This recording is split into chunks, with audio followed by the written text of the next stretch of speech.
Hi everyone! Welcome back to our vlog. So ngayon po, ang topic natin ngayon ay paano ba natin i-connect ang K35 wireless microphone sa ating phone. So heto na po siya. Ayan.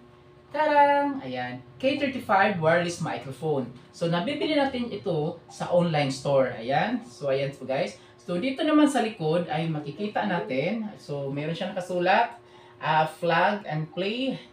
Then, 20 meters of accessible reception. So, hanggang 20 meters lang po ang kaya niyang i-connect ng ating voice. Then, precise radio. Then, clear timbre. So, kaya niyang i-clear yung voice natin. Pero sa saktong layo lang po siya guys ha. Clear siya. Kumbaga, yung mismong voice lang ang isasagap niya. So, walang ibang sasagap. Then, highly sensitive, widely compatible. Ayan, compatible siya. Siyempre, made in China. So, ito na guys, tara, buksan na po natin. Ayan. Wow! Ayan, so ito po yung, siyempre, ito po yung unang mabuksan natin. Unang makikita natin guys. So, tara. So, ito po yung mic. Wow, mic with clip. Then, may dischargeable din siya guys ha. Ayan, Type-C din po siya. Then, ito naman po ang kanyang isasaksak dun sa cellphone natin. Hindi ako sure kung anong tawag nito guys, kayo na lang po ang Hindi ako sure. Ito yung isasaksak natin sa cellphone para mag-connect yung, compatible yung dalawa para magamit na natin. Then, meron pa siya isang box. So, ayan. Buksan natin.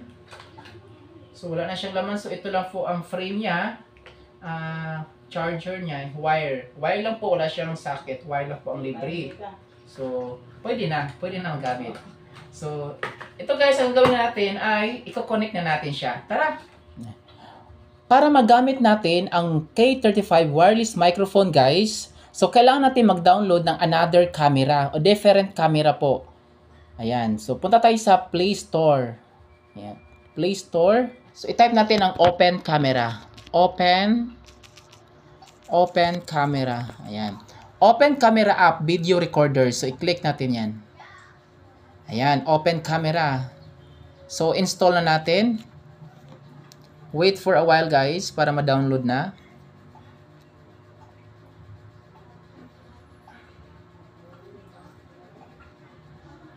Ayan, open. Ayan, while using the app, then, okay lang din natin siya. Ito na guys ha, ayan. After that, so punta tayo sa settings. Then, i-click natin ang video settings. Ayan. Hanapin natin ang audio source. Click ang audio source. Then, i-click ang external mic or if present. Ayan, external mic. Okay. Back naman tayo ulit. Back. And then, pagkatapos, hanapin naman natin ang camera preview. Ayan. Click ang camera preview. Then, hanapin naman natin ang show audio level meter. I-click ang show audio level meter. I-check natin siya. Ayan, naging check na. Then, back. Ayan. So, ayan ha. I-click natin ang ayan. While using the app pa rin siya guys. So, video na to siya. Hi, ayan. Hello. Ay, continue lang. Hello.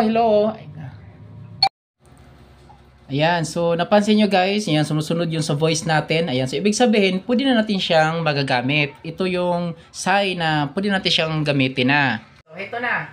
Sasasak na natin to. Ayan, kakulay green siya. So, ayan. Then, syempre, para magamit natin, pipindutin natin po siya ng isang beses. Ayan. So, naging kulay blue na siya ha. Kulay blue. Nakita nyo? Kulay blue na siya guys. So, ayan, kulay green. So, ito na ang ating i-connect. Ayan. Ayan. So, tara, gamitin natin guys kung gaano kalayo. Susukatin natin siya kung hanggang saan yung i-connect yung voice natin. Tara, punta tayo sa labas. Ayan guys, try natin. Ayan. So, dito guys, ito na yung final na natin, practice. So, try natin ang gaano kalayo. So, ito yung 10 meters. Ayan, hanggang 10 meters. So, adjust pa natin kung gaano kalayo pang maabutin. Ayan. Yan, ito naman yung 20 meters. Ayan, di ba? Abot pa ata. Try pa natin. So ayan, ito na yung 30 meters. 30 meters guys, ayan. Try natin. Adjust pa tayo. 40 meters. Try natin kung kaya pa abutin. So, malayo din pala guys, no? Malaking tulong kung tayo ay vlogger. So, ayan. Malayo. So, siguro kaya to ng 50 meters or 100 meters. Ayan. Ganun lang kadali i-connect ang K35 microphone wireless sa ating phone. Good for vlogging po yun guys. Hanggang dito na lang ang ating video. Sana po ay may natutunan kayo at paki-share na lang, paki-like at paki-follow na rin ang ating Facebook page para magkita-kita tayo ulit. Yun lang po guys. Bye-bye!